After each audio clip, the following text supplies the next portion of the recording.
तर नमस्कार मंडळी, आपल्याकडे आज जी गाडी आपण दाखवणार आहोत सीएनजी ज्याच्यामध्ये आपण इन्स्टॉल केलंय ती गाडी आहे फ्रॉन्क्स. कधीच आहे 2024चं फ्रॉन्क्स आहे.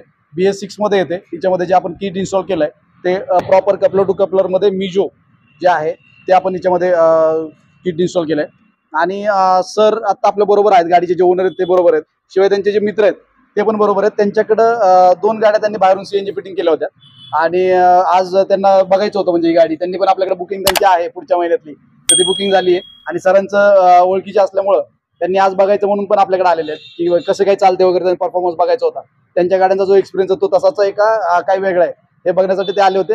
आपण त्यांचंही एकदा हे बघू, म्हणजे रिव्ह्यू बघू की त्यांनी दुसरीकडनं फिटिंग केल्यानंतर जो एक्सपिरियन्स आहे त्यांचा तो कसा आहे. आणि आता सर जे गाडीचे ओनर आहेत त्यांनी आपल्याकडे काय बघून आपल्याकडे फिटिंगचं करण्याचा निर्णय घेतला ते बघू आणि फिटिंग क्वालिटी कशी ते विचारू, परफॉर्मन्स पण विचारू आणि मग आपण शेवटी सरांचा जो रिव्ह्यू आहे तो बघू की त्यांनी जो बाहेर दुसरीकडनं कुठून फिटिंग केलं होतं त्याचं फिटिंग क्वालिटी आणि जो आता त्यांना जो काही प्रॉब्लेम्स येत आहेत ते काय येतात ते पण आपण जाणून घेऊ. तर आता मला तुम्ही आधी सगळ्यात पहिल्यांदा तुम्ही सांगा की गाडीचा जो तुम्ही आपण फिटिंग इकडे करायची वगैरे कसं काय निर्णय घेतला आणि आता जे सगळं मिळाले परफॉर्मन्स फिटिंग क्वालिटी याच्याबद्दल मला काय सांगा. सर मी 10 ते 12 ठिकाणी जाऊन सीएनजीची चौकशी केली होती, पण मला काय तिथं व्यवस्थित वाटलं नाही. लोक 3 तासात करून देतात म्हणून जे करतात पण त्याची क्वालिटी वाटत नाही त्याच्यामध्ये, आणि तो लॉंग टर्मसाठी तुम्हाला परफॉर्मन्स मिळत नाही. क्वालिटी पण देऊ शकत नाही 2-3 तासात किती क्वालिटी काय तुमच्याकडे सर ऑटोमॅटिक फ्रॉन्क्स आली होती. त्या फ्रॉन्क्स बघितली, मी इतका खुश झालो की मी म्हटलं आता मला तुमच्याकडेच करायचंय. मी भेटलोही नाही, आपण फक्त एकदा फोनवरती बोललो. आमच्याकडे 90% लोक मला भेटलेलीच नाहीयेत, फोनवरच बोलतात, त्याची फिटिंग क्वालिटी बघतात आणि आतापर्यंत सॅटिस्फाईड, अजूनपर्यंत तर काही प्रॉब्लेम नाही आला. तर मग तसंच आता फिटिंग निर्णय घेतल्यानंतर आपलं बुकिंग केलं तर डायरेक्ट आपण काल गाडी फिटिंगला घेऊन आलो. आणि आज सकाळी गाडी इथं आल्यानंतर ज्यावेळेस ते फिटिंग बघितलं तर मला खूप आनंद झाला त्या गोष्टीचा. आणि प्लस जेव्हा गाडीत बसून गाडी चालवली तेव्हा त्याचा परफॉर्मन्स इतका भारी वाटला की पेट्रोलपेक्षाही नक्की चांगला आहे. पेट्रोलपेक्षाही जास्त चांगला आहे. पेट्रोलपेक्षाही चांगला परफॉर्मन्स आलेला आहे त्याचा. आता फिटिंग क्वालिटी वगैरे बघितली, फिटिंग क्वालिटी मध्ये काय क्वालिटी एकदम एक नंबर झालेली. माझं तर सगळ्यांना ते सांगणं आहे की तुम्ही सगळ्यांनी सरांकडूनच फिटिंग करून घ्या, कारण बेस्ट क्वालिटी देतात. वेळ देतो आपण, एका वेळेस एकच गाडी फिटिंग करतो. आणि महत्वाचं म्हणजे लोकांना माहिती नसेल युट्यूब, आता माझे एक कस्टमर आहेत, मला वाटतं MH24 त्यांचं गाडी आली होती, ते म्हणले तुम्ही मला माहितीच नाही की तुम्ही फिटिंग करता, म्हणजे इतके व्हिडिओ बघितले तुमचे. कोणालाच माझे व्ह्युअर्स आहेत त्यांना माहितीच नाही की टोटल 101% सगळी जी फिटिंग आहे ती सगळी फिटिंग मी करतो A to Z. जे काही मदतीला आमचा तो निखिल आहे तो तेवढी जी थोडी मदत करतो, ती काही उचलायचं असेल किंवा पाठीमागचं काय असेल फिटिंग मध्ये त्याला बेल्ट लावणे वगैरे टँकला, तेच काय बाकी सगळं टोटल फिटिंग मी करतो. आणि माझा जो एक्सपिरियन्स आहे 22-23 वर्षांचा एक्सपिरियन्स आहे.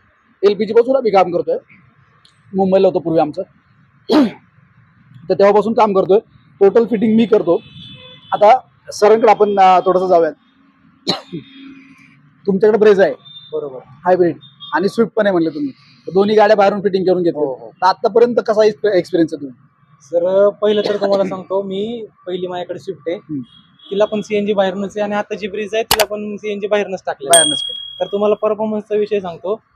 मला दोन्ही गाड्यांचा जो प्रॉब्लेम आहे, आता सेकंड आणि फर्स्टला ज्यावेळेस गाडी आहे, एकच मिनिट, ज्योतिबा फ्रेम मध्ये आहेत का बघ रे? आहेत ना हे? ओके, दोन्ही गाड्यांचा जो परफॉर्मन्स आहे ना, गाडी म्हणजे दोन्ही गाड्यांना एवढं लॅगिंग आहे, आपण ज्या वेळेस टर्न मारतोय किंवा आपण गिअर शिफ्टिंग म्हणजे जिथं लो होतं स्पीड, बरोबर सेकंड वर 100% गाडीतल्या माणसांना पण जाणवतं, मला तर जाणवतं गाडी चालवताना, आणि त्या माणसांना पण जाणवतं गाडी पूर्ण लॅग करतच वरती झटके मारणे किंवा जर म्हणजे ते नॉकिंग करणे वगैरे.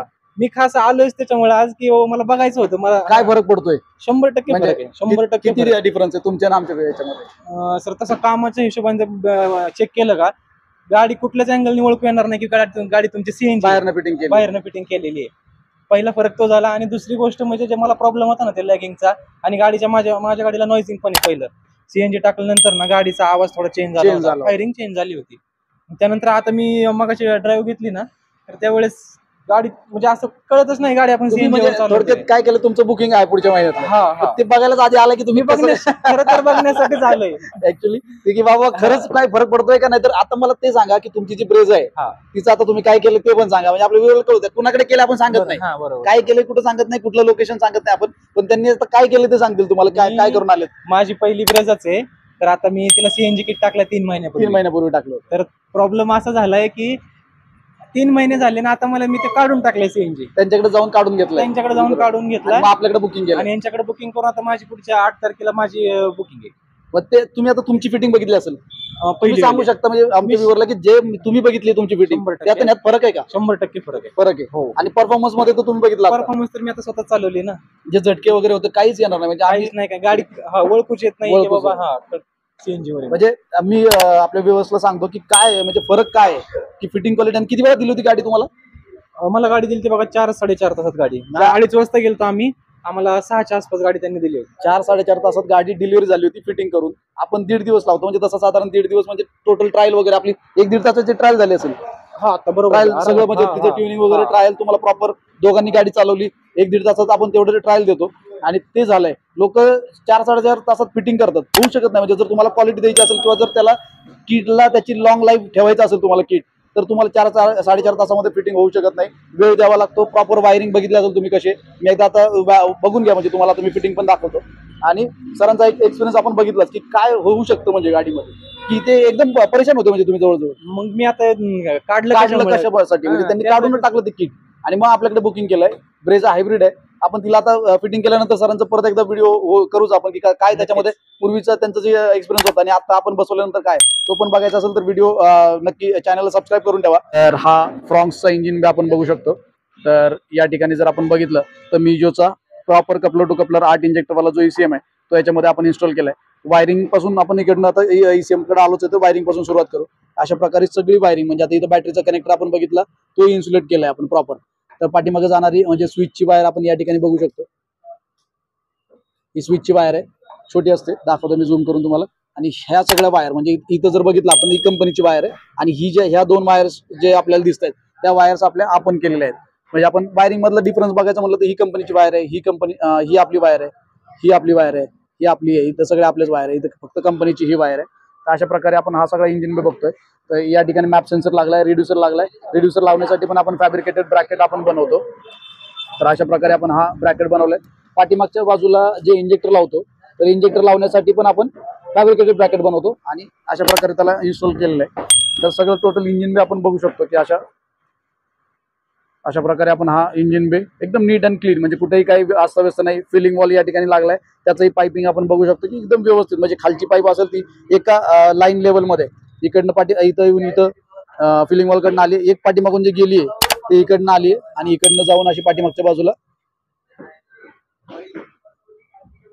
असं इकडनं आलंय, पाठीमागे गेली आणि पेट्रोल लाईनच्या बरोबर बाजूने आपण त्याला प्रॉपर त्याला इन्स्टॉल केलेलं आहे पाईपलाईनला.